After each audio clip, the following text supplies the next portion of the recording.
Frères et sœurs bien-aimés, que la grâce et la paix de Dieu soient avec vous. Amen. Que la grâce et la paix de Dieu soient avec vous tous. Nous sommes au premier jour de ce mois de janvier, mais aussi premier jour d'une nouvelle année. Et par tradition haïtienne, les amis et les familles se rencontrent. C'est le temps et la période des cadeaux, des étrennes, des bilans et des rétrospectives de famille. C'est le temps des rapprochements. Notre message pour ce matin, ce premier dimanche de la nouvelle année 2019, est inspiré de l'histoire d'une amitié et d'une famille de 4 personnes que des circonstances particulières ont mis à l'épreuve. Il s'agit de l'histoire de Jésus, de Lazare, de ses 2 sœurs, Marthe et Marie, de Béthanie, une petite ville située à environ 3 kilomètres à l'est de Jérusalem. Ils étaient 4 bons amis.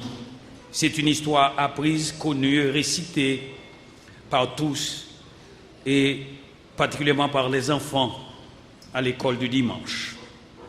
Un jour, Lazare tomba malade et ses sœurs, Marie et Marthe, déléguèrent un messager exprès auprès de Jésus qui était dans une contrée voisine. Dis-lui que son ami Lazare est malade. D'après Jean 11, 2 à 3.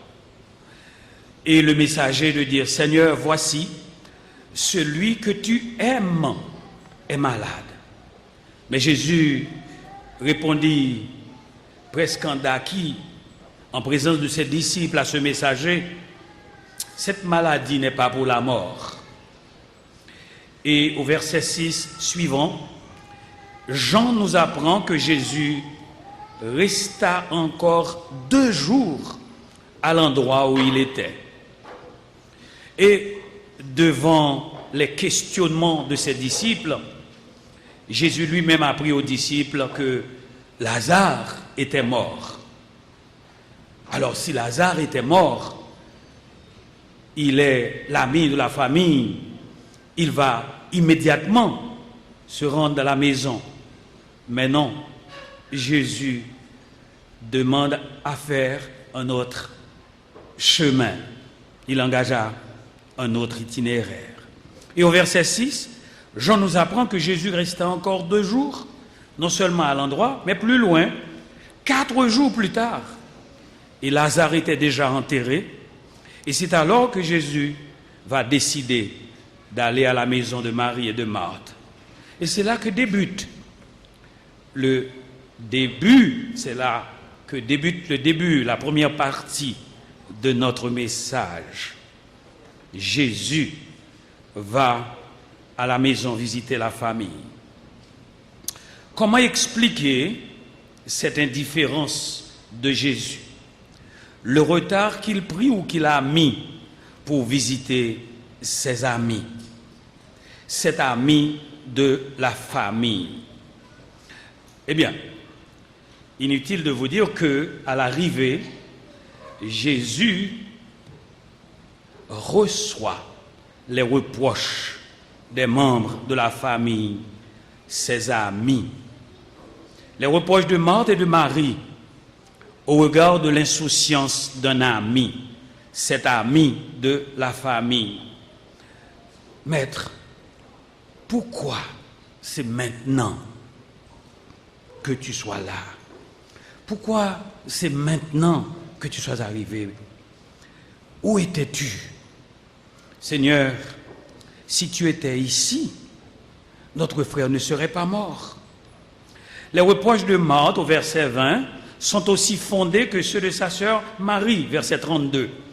Et les 2 ont la même réaction face au même problème, la maladie et la mort, et à leurs inconvénients.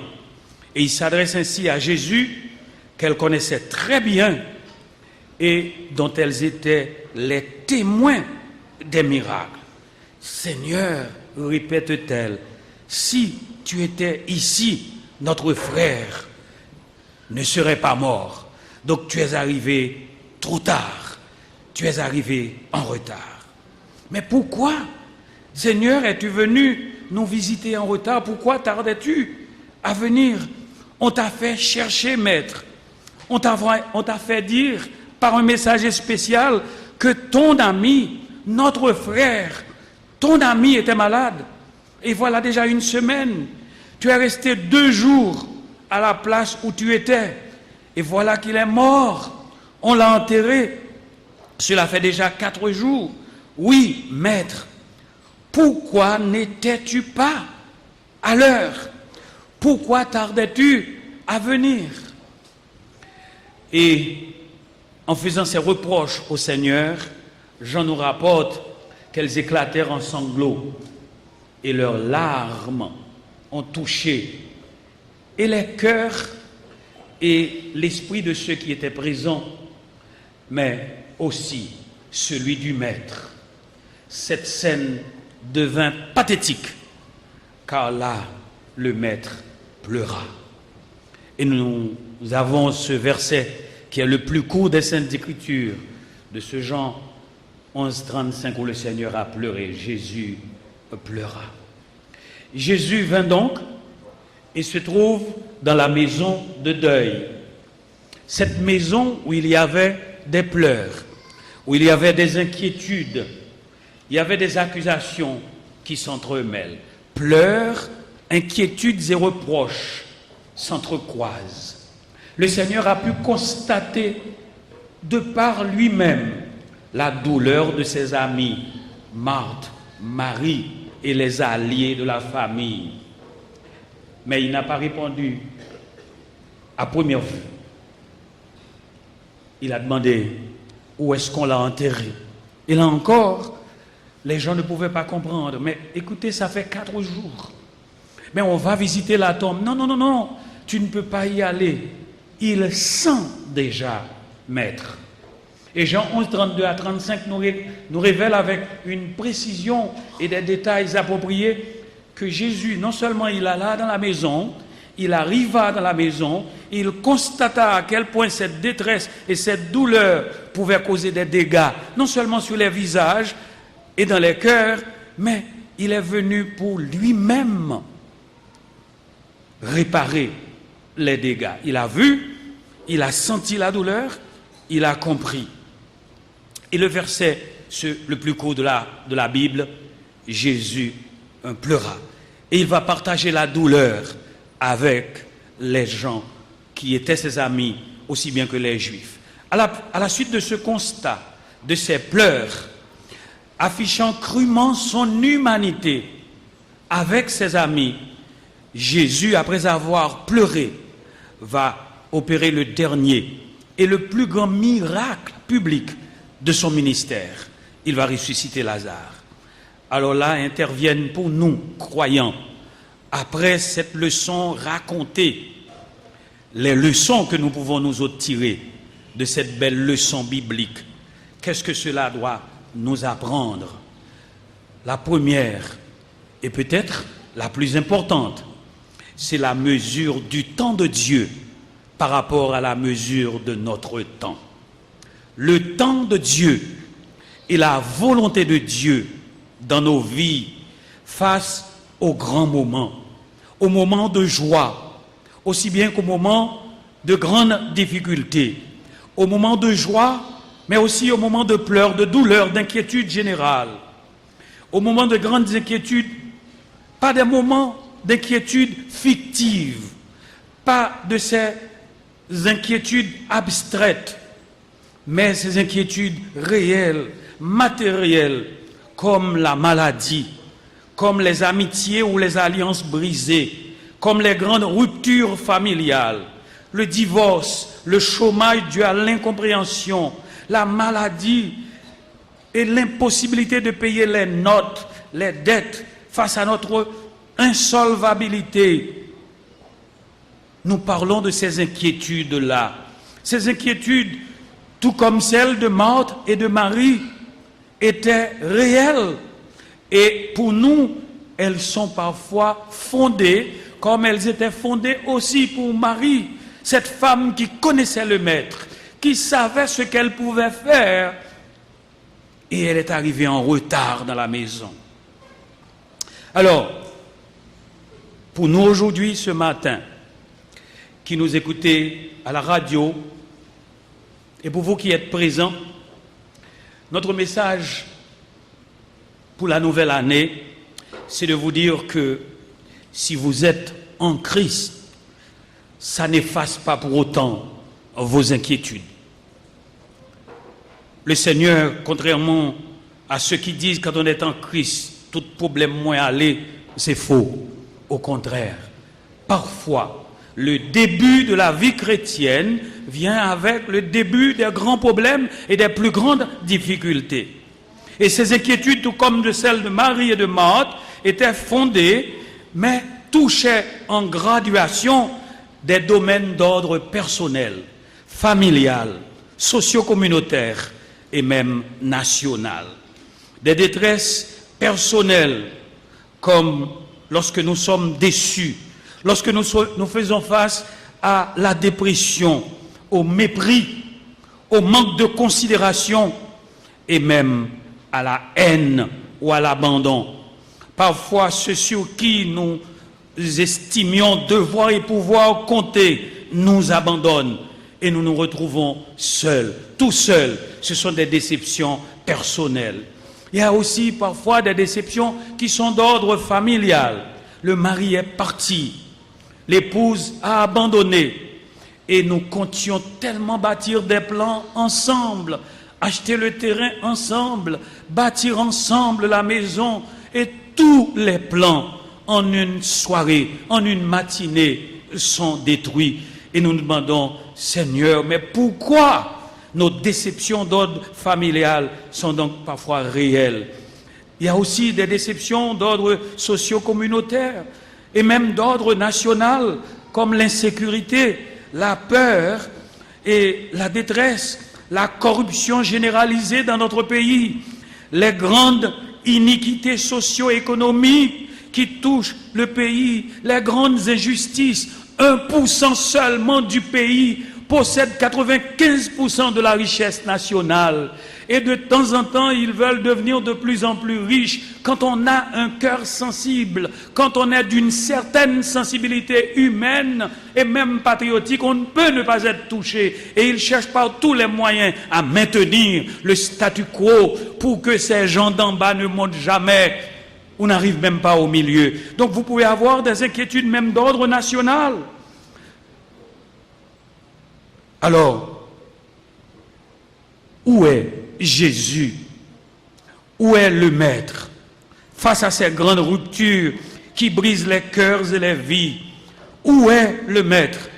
Pourquoi tarde-t-il à se montrer à nous, personnellement, à nous, dans la famille, au pays où 52% de chrétiens sont protestants? Et si on ajoute les catholiques, on aboutit à près de 75% de la population haïtienne qui, en 2019, prie, chante Marie, Jésus, Joseph ou les autres et qui croient que Dieu peut faire quelque chose. Où est-il? Quand est-ce qu'il va visiter Haïti? De quoi être découragé face aux problèmes personnels, aux problèmes d'ordre familial, aux problèmes d'ordre communautaire et même national, la corruption, les iniquités. Il aurait dû au moins nous venir personnellement en aide, venir en aide à la famille. Il avait promis qu'il serait avec nous tous les jours. Et voilà que nous sommes dans la détresse. Nous sommes exposés à toutes sortes de situations qui nous embarrassent, qui nous gênent. Mais où est-il, notre Jésus? Nous attendions depuis si longtemps le Maître et sa visite tarde encore. Nous sommes si proches du Seigneur. Nous l'aimons tellement. Nous pouvons présenter notre carnet personnel pour dire, Seigneur, non seulement que je suis une femme servante de ta cause, servante dans ton Église, engagée dans un ministère de l'Église, c'est pas à moi que tu aurais dû permettre ou laisser que cela arrive. Et tu nous as abandonnés. Seigneur, c'est pas possible à ce moment précis. Seigneur, tu avais promis que tu serais toujours avec nous. Et voici maintenant que tu m'as abandonné. Je suis dans le chômage.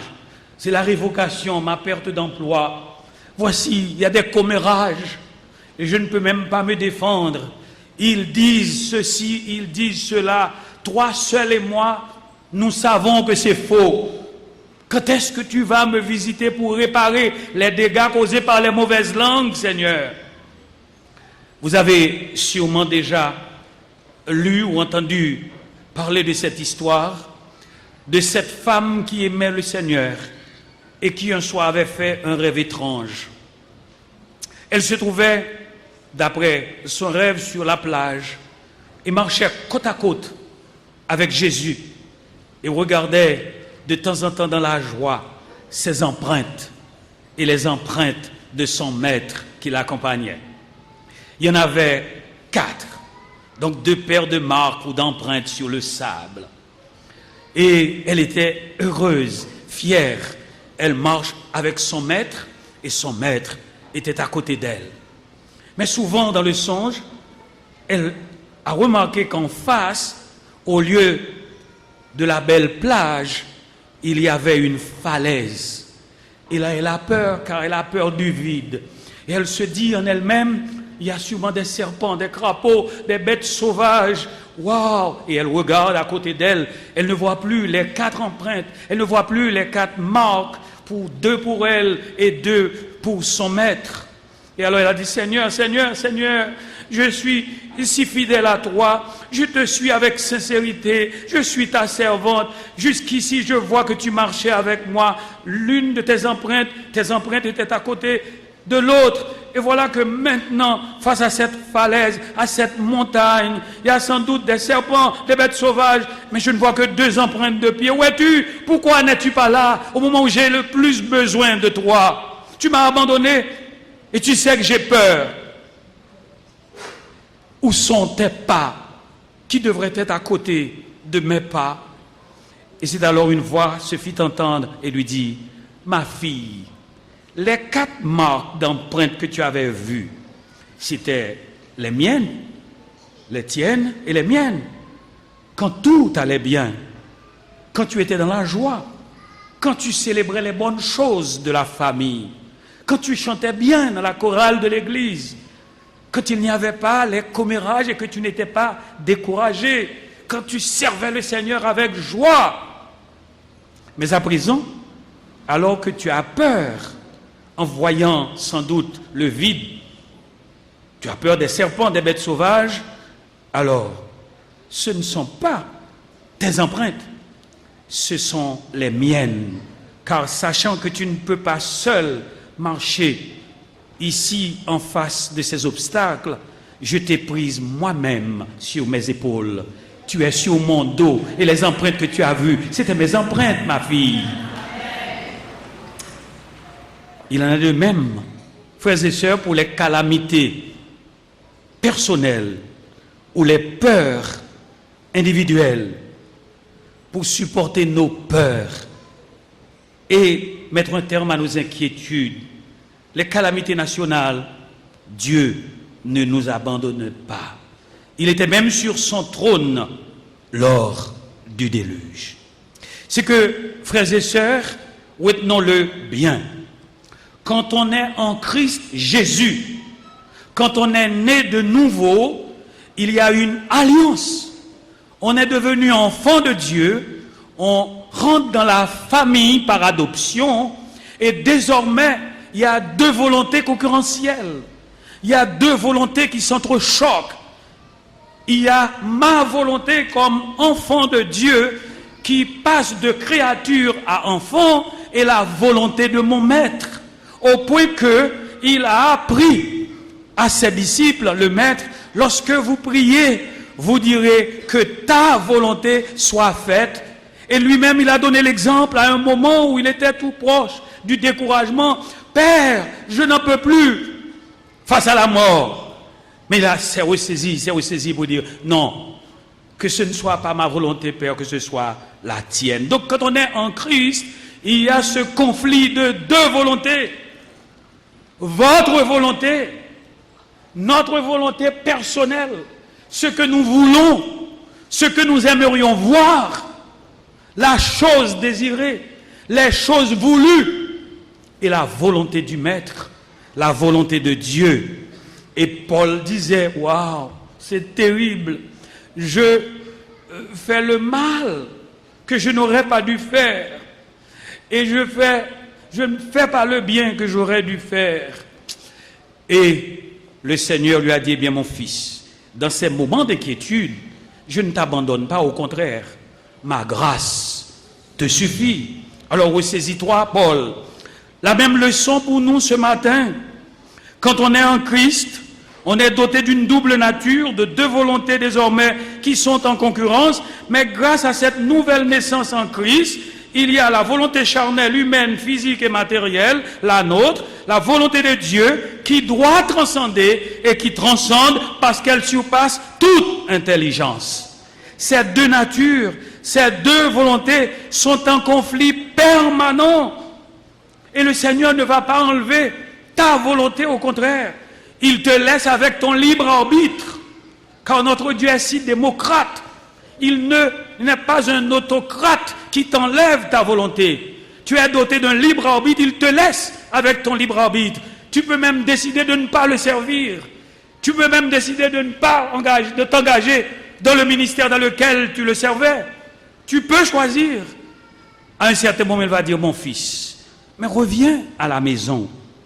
Ces deux volontés qui sont en conflit d'une manière constante, c'est ma volonté, ce que je veux par rapport à ce que Dieu veut pour moi, en utilisant mes talents, en utilisant mes dons, en utilisant ce que je peux faire le mieux pour lui.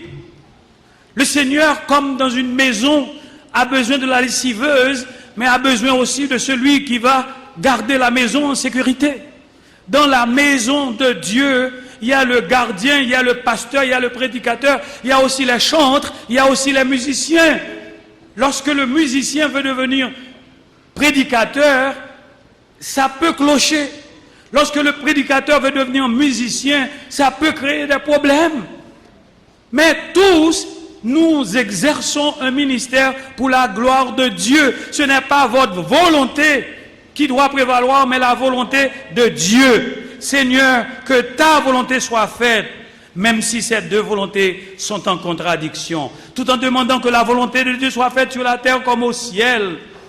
Le chrétien prie pour que ce ne soit pas la nôtre qui prévale. Nous avons été injuriés, insultés, blessés, frappés de notre amour propre, notre volonté personnelle dans nos vies. Et la réaction d'un bon haïtien, d'une bonne haïtienne, moi pas question de pardonner. Les 10 livres étaient sur l'estomac, moi m'a pardonné. Et c'est ça notre volonté.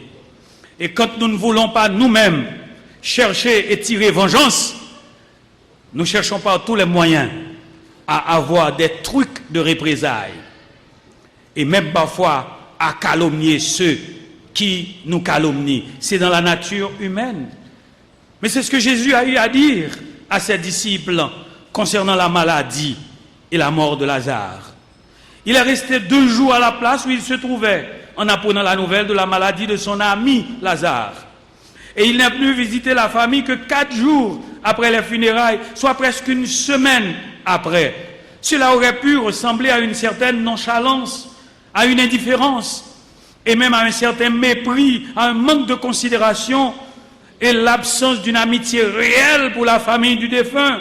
Mais non, Jésus va faire comprendre que la maladie et la mort de Lazare étaient pour la gloire de Dieu, afin que les Juifs présents et ceux qui étaient dans la maison, aussi bien que ses disciples, ils voient au contraire il voit que lui, Jésus, il n'y a pas de limite à son pouvoir, afin que lui, il soit glorifié. Parfois, nous cherchons à imposer notre volonté pour que nous soyons glorifiés. Et le Seigneur n'est pas glorifié dans la manifestation de notre orgueil, lorsque remplis de nous-mêmes, nous écartons la volonté de Dieu. Et nous aurions été tellement bénis si nous avions laissé le Seigneur faire réagir et utiliser notre propre petite personne pour son travail. Là même où il nous calomnie, nous apprennent les apôtres, il faut vous conduire d'une façon telle qu'il voit votre humilité, votre sagesse, et qu'il loue votre Père, qui dise, ah, fils à vrai, c'est une femme du Seigneur. Ou n'est-ce que ça a converti tout bon vrai, pour ça qu'on aime faire. Et il est resté à garder son calme, il a gardé son attitude chrétienne, sa réserve. C'est ça la tenue, c'est ça la posture, c'est ça la dignité qui s'accompagne qui accompagne l'enfant de Dieu dans ces moments. Vous savez, la réponse toujours à temps, c'est la réponse de Dieu. Elle est toujours parfaite. Avec Dieu, le temps prend une autre dimension. Dieu n'est jamais pressé d'agir. Et cela nous affecte tous dans notre nature humaine. Ça peut conduire à des moments de révolte intérieure, comme c'était le cas pour Jésus avec Marthe et Marie. Il y a deux personnages dans la Bible qui illustrent plus que tout autre la version de la gestion du temps par rapport au temps de Dieu. C'est celui de Jonas d'abord et celui de Joseph. Les enfants ont tous appris à l'école du dimanche l'histoire de Jonas. Jonas va à Ninive pour prêcher. Oh, je te connais. Qu'est-ce que je dois dire? Que le peuple de Ninive doit se convertir et revenir à moi. Et sinon, Seigneur, sinon, la ville sera détruite. Mais je te connais. Si je prêche et que les Ninivites sont convertis, je vais perdre la face. C'est la volonté de Jonas qui doit prévaloir. Il s'est caché. Mais le Seigneur l'a poursuivi jusque sur le bateau, jusqu'au fond de la mer, et jusque plus fond dans les entrailles de ce gros poisson. Et le Seigneur lui a parlé. Le poisson l'a vomi sur les rivages. Il est allé effectivement prêcher. Les Ninivites se sont convertis. Et le Seigneur a dit, Jonas, maintenant tu as un autre message. Tu vas dire que je pardonne. Il dit, voilà ce que j'avais dit. Voilà, je perds la face maintenant. J'avais promis la destruction et maintenant tu me dis non, etc. On va dire que je suis un farceur. Moi, Seigneur, Jonas avait toujours comme nous autres ce conflit entre sa volonté et la volonté de son maître. L'autre illustration pour la mesure du temps, c'est celle de l'histoire de Joseph. Oh, le pauvre Joseph. Joseph apporte à manger à ses frères. Ils l'ont trahi. Joseph est jeté dans on parlait même de le lapider, de le tuer. Il est jeté dans une citerne et Joseph est recueilli par chance par une caravane d'Ismaélites qui l'ont vendu. Et les Arabes l'ont vendu à quelqu'un. Et là, parce qu'il voulait respecter la femme de son maître, il est, après un mensonge, jeté en prison. En prison, il commence par expliquer des songes et il a dit à ce type, écoute, je vois que tu vas être rétabli dans ta fonction, mais quand tu seras chez le roi, écoute, dis-lui que je n'étais pas aussi mauvais et souviens-toi de moi. Il a été oublié. Joseph est oublié. Et vous savez pourquoi? Parce que ce n'était pas encore le temps de Dieu. Ce n'était pas encore le temps de Dieu. Ce n'était pas encore le temps de la relève pour Joseph. Et le Seigneur, par le biais de Jacques, a dit ce que je vous dis ce matin et que Jacques avait dit à l'église primitive. Humiliez-vous sous la puissante main de Dieu et au temps convenable, il vous élèvera. Car celui qui mérite d'être repris et qui raidit le cou, il peut être brisé. Et quand on est béni, l'enfant de Dieu est béni et qu'il laisse triompher la volonté de Dieu dans sa vie par rapport à sa propre volonté, qu'il laisse sublimer ses propres intérêts, sa propre volonté, le Seigneur l'élève et alors il est guéri, il est béni. Et quand il est béni, il est béni. Combien de fois nous agissons comme Jonas face aux malheurs, aux crises? Et combien de fois nous tardons à comprendre ce que le Seigneur veut pour nous, pour se montrer suivant notre itinéraire, suivant l'heure de notre montre, alors qu'il n'est pas encore l'heure de la visite dans l'horloge, dans la montre de notre Dieu. Frères et sœurs, en 2018, ça a été parfois difficile pour certains, personnellement, et pour certaines familles. Je n'ai pas distribué une feuille pour avoir le sondage, par un sondage, recueillir les problèmes que vous avez eus. Mais vous avez eu à un certain moment au moins peur. Vous avez vécu des moments d'inquiétude au point de ne pas savoir, au point de ne pas vouloir sortir. Vous êtes resté bloqué chez vous. Vous avez été peut-être congédié pendant l'année, alors que vous n'avez rien fait de mal. Et c'est un voyou qui vous a remplacé. Vous n'avez pas pu faire face aux redevances locatives. Les enfants, vous ne pouvez pas payer les frais de scolarité. Ça a été difficile. Et plus particulièrement au niveau de certaines familles, il y a eu des rêves qui sont brisés, des familles qui sont disloquées, et des enfants qui sont égarés, des maladies, le deuil, la mort. Et il y a eu aussi ces méchancetés subies, et Dieu n'est pas intervenu. Voilà, selon nous, nous nous sommes dit, mais quand et comment va-t-il intervenir? Et nous voulons que ce soit maintenant, suivant notre temps. Oui, c'est maintenant. Nous avons besoin de lui maintenant. Sinon, j'étais attristé avant-hier d'apprendre qu'un jeune de notre église est actuellement en prison. Et quand on a demandé, mais où ça? Ah, c'est bien loin, dans une ville d'Haïti. Mais comment ça s'est-il passé? Eh bien, il est sorti avec un policier. Yotal fait voyage garçon. J'ai dû demander, qu'est-ce que ça veut dire voyage garçon? Alors, je ne sais pas jusqu'ici ce que cela peut signifier. Peut-être Yotal ka un gangan pour voir comment sera l'année. Un jeune de notre église. Et je dois me débrouiller au cours de la semaine pour le libérer. Les mauvaises compagnies de certains jeunes qui ne peuvent pas attendre l'heure de Dieu, qui ne peuvent pas attendre le temps de Dieu. Et ils veulent que ce soit au Venezuela, au Chili, aux États-Unis, au Canada, qu'ils trouvent leur temps. Et pourtant, le temps de Dieu pour eux, c'était ici. Nous frappons parfois à la porte d'entrée. Nous frappons, et ça fait déjà 10 ans, 15 ans, nous frappons. Et vous allez montrer au Seigneur, Seigneur, ça fait 15 ans. Et en pleurs, vous ne savez même pas que le Seigneur est en train de pleurer avec vous et pour vous, quand il a déjà ouvert la porte de la droite. Vous frappez devant, il dit, mais la porte ici, c'est à gauche. Vous dites, non Seigneur, c'est devant. Il dit, non, c'est la porte derrière que je veux pour vous. Il faut demander au Seigneur pour cette nouvelle année que le Seigneur nous donne la possibilité de comprendre que quand on est un enfant de Dieu, quand il n'est pas intervenu, c'est parce que ce n'est pas encore l'heure. Ce n'est pas encore son heure. Notre Dieu, notre Maître, n'est jamais en retard. Il est toujours à l'heure. Mais il faut ajuster nos montres à la montre qui marque le temps de Dieu.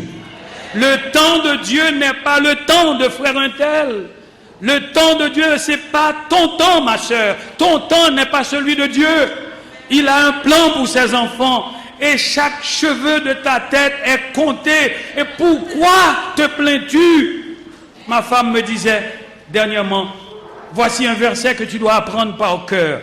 Qu'as-tu que tu n'aies reçu? Et si tu l'as reçu, pourquoi te glorifierais-tu comme si tu ne l'avais pas reçu? Merci Yannick. Il n'est pas encore intervenu. Il peut, il veut et il va intervenir, mais en son temps, le temps de Dieu. autant que lui, il jugera convenable et bon pour ses enfants. Ne vous en faites pas donc, restez en silence et gardez la foi, il va venir. Mon expérience personnelle, dans ma marche avec le Seigneur, à travers les joies et les douleurs, c'est qu'il ne faut jamais s'attendre à ce que Dieu agisse, non seulement selon nos propres perceptions, mais selon nos propres et seules attentes ou nos calendriers. Non, l'apôtre Pierre nous rappelle, bien-aimés, n'oubliez pas que pour le Seigneur, un jour, c'est comme 1000 ans, et 1000 ans sont comme un jour. Et Ésaïe nous l'a précisé, disant ceci, vos voix ne sont pas mes voix.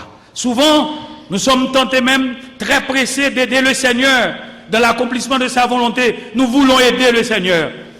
Nous voulons aider le Seigneur.